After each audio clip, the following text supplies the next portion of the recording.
Hello, I'm Luca. Today I'm gonna explain you how to get rid of some of the chatter in the Logitech wheels. That kind of annoying noise that a lot of people have with the Logitech G27 or G29.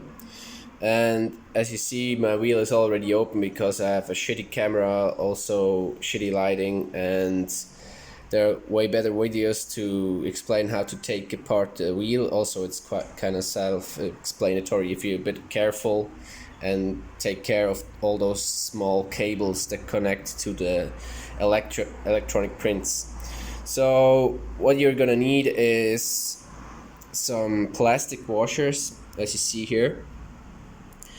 I took a 70mm outer diameter, about 3.6 inner diameter. I don't know if that is the real value. I kind of measured it a little bit. I was too lazy to look it up on the internet what the standard size is. And the thickness of about 0.5 millimeters.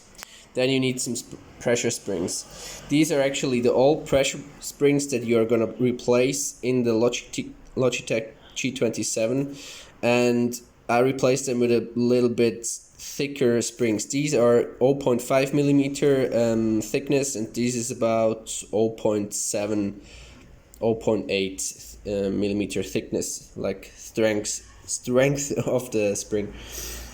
And in my local tool shop there was no perfect length for it, so I took a long one and cut it down, and I made it a bit longer than the other one, just about a millimeter.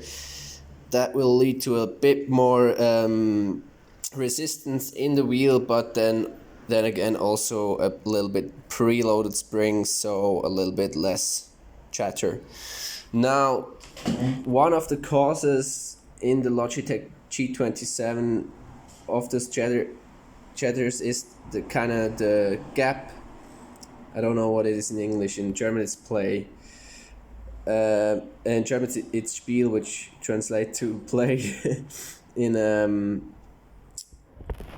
in the electrical motor. This is the shaft of the electrical motors. These two motors drive the force feedback, and like those motors move a little bit because they're kind of not perfect. So what I did is I took some of those plastic washers, cut them open a little bit, not that much as here because this one is that one that I pulled out again, that's why it looks that big.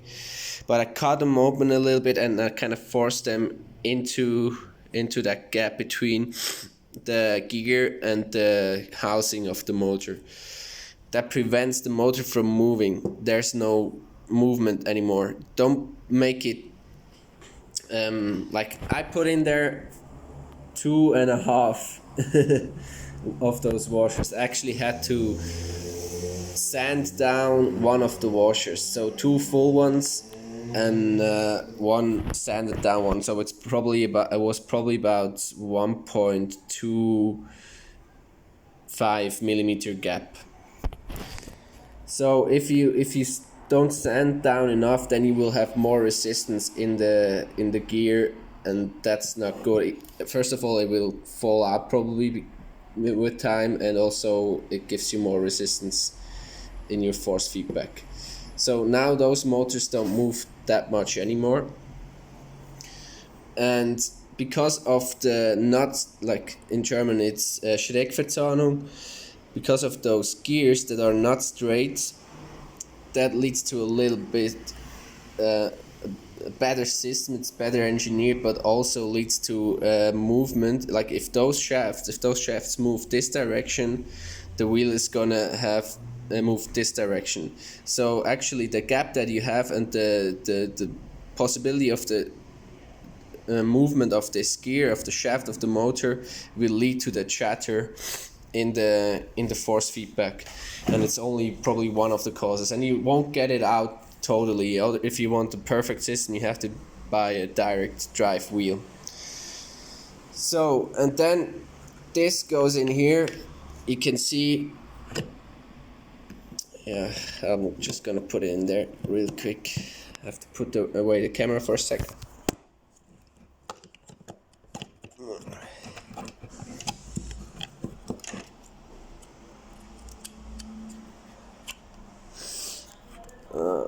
So as you can see, this goes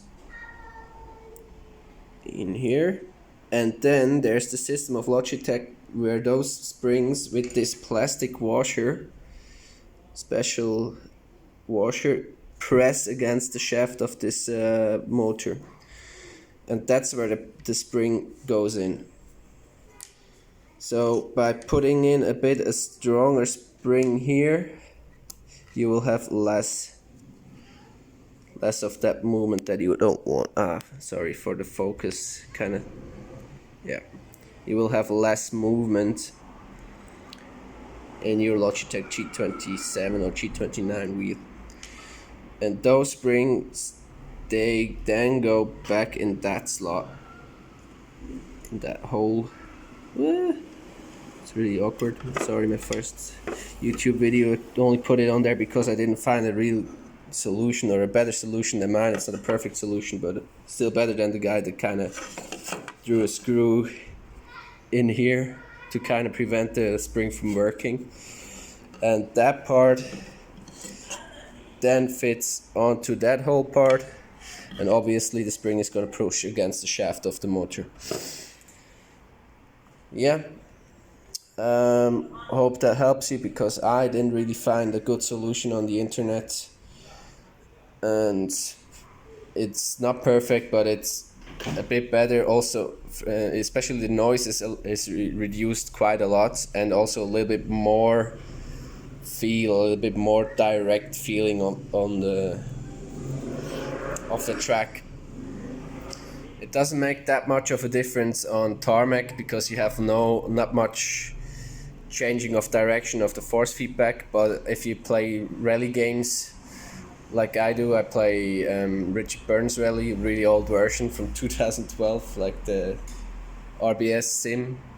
And if you play on a gravel track, then you can really have the problem of the wheel constantly changing direction of force feedback, and then it's really annoying, and it kind of helps out just that little tiny bit that kind of prevents you from buying expensive direct drive wheel. So hope I could help you out with your problem in your G27 or G29 wheel, and yeah, hope it works out, the fix works out for you, and have a nice day.